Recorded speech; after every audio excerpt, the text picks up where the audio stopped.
नमस्कार। ये भारत और इजराइल की दोस्ती के बारे में है। हाँ बिल्कुल। दो देश, हजारों मील दूर, संस्कृति, आकार सब अलग, लेकिन स्क्रिप्ट कहती है कि साझा सपने हैं, संघर्ष हैं और मूल्य हैं जो इन्हें जोड़ते हैं। तो देखते हैं ये स्क्रिप्ट इस रिश्ते को कैसे पेश करती है। दिलचस्प है। स्क्रिप्ट ना शुरू से ही एक खास तरह का नैरेटिव बनाती है, जैसे दोनों को प्राचीन सभ्यताएं बताती हैं जो फिर से आधुनिक राष्ट्रों के रूप में जागी हैं। अच्छा। और वो रेगिस्तान को हरा भरा करने वाली बात। हाँ। और सपनों को हकीकत बनाना, मतलब एक साझा कहानी बुनने की कोशिश है इसमें। संघर्ष और फिर सफलता की। ये सिर्फ फैक्ट्स नहीं बल्कि एक भावनात्मक एंगल भी देती है स्क्रिप्ट। बिल्कुल। और इसी नींव पर स्क्रिप्ट फिर वो सहयोग वाले क्षेत्रों पर आती है, जैसे जल प्रौद्योगिकी है, रक्षा में नवाचार, कृषि, यहाँ तक कि अंतरिक्ष का भी जिक्र है। हाँ, और स्क्रिप्ट में इजराइल को भारत का सच्चा मित्र कहा गया। ये सच्चा मित्र शब्द मतलब ये सिर्फ एक रणनीतिक पार्टनर से ज्यादा गहरा रिश्ता दिखाता है ना, जैसा स्क्रिप्ट दिखाना चाहती है। सही कहा, वो शब्द महत्वपूर्ण है। और स्क्रिप्ट फिर 1992 का जिक्र करती है। हाँ, जब औपचारिक संबंध शुरू हुए। बिल्कुल, डिप्लोमेटिक संबंध। हाँ।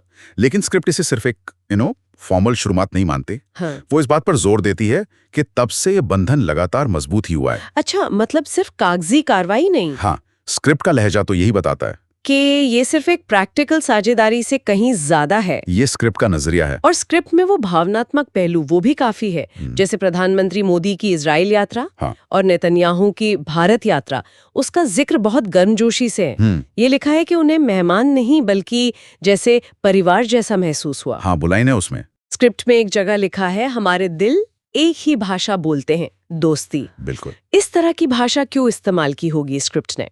क्या ये व्यक्तिगत रिश्तों पर जोर देने की कोशिश है? बिल्कुल, लगता तो यही है। स्क्रिप्ट साफ तौर पर इस रिश्ते को सिर्फ सरकारी या रणनीतिक दायरे में नहीं रखना चाहती। अच्छा। वो जो आपने कहा ना, भावना में भाई, प्रगति में भागीदार, ऐसे वाक्य इस्तेमाल करके स्क्रिप्ट इसे लोगों के बीच का रिश्ता, मतलब दिल से दिल का कनेक्शन, ऐसा दिखाने की कोशिश कर रही है। ये देखना दिलचस्प है कि स्क्रिप्ट सियासी समझौतों से ज्यादा इस मानवीय पहलू पर कितना जोर दे रही है। शायद रिश्ते की गहराई दिखाने के लिए या उसकी मजबूती। हो सकता है। और ये मानवीय पहलू वो साझा चुनौतियों में भी दिखता है। जैसे स्क्रिप्ट में आतंकवाद से मिलकर लड़ने की बात है और एक सुरक्षित, बेहतर भविष्य के लिए समाधान खोजने का संकल्प। हाँ, इसका जिक्र है। और इसे सिर्फ एक रणनीतिक जरूरत नहीं दिखाया गया है। ऐसा लगता है जैसे कोई साझा नैतिक जिम्मेदारी हो। अच्छा, एक कॉमन गोल की तरह। हाँ बिल्कुल।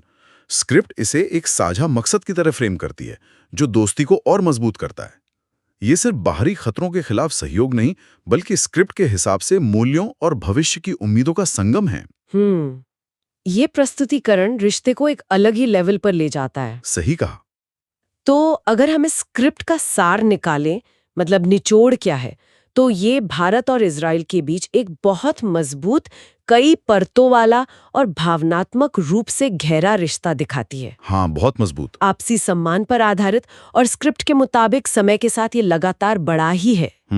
स्क्रिप्ट का अंत भी कुछ ऐसा ही कहता है, विश्वास का बंधन सम्मान पर बना, समय के साथ बढ़ा। ये तो बहुत ही पॉजिटिव नजरिया है। निश्चित रूप से ये स्क्रिप्ट एक खास दृष्टिकोण पेश करती है, एक मजबूत और सकारात्मक बंधन का। इसमें कोई दो राय नहीं। हाँ। मतलब ये विश्लेषण करते हुए ये सोचना भी दिलचस्प हो सकता है कि असल दुनिया में ऐसे जो घनिष्ठ संबंध होते हैं उन्हें और कौन सी जटिल चीजें प्रभावित करती होंगी, मतलब जो इस खास छोटी और पॉजिटिव स्क्रिप्ट में शायद नहीं बताई गई हैं। हाँ बिल्कुल, क्योंकि असलियत में तो और भी बहुत कुछ होता है ना। ये बस एक सोचने की बात है आगे के लिए।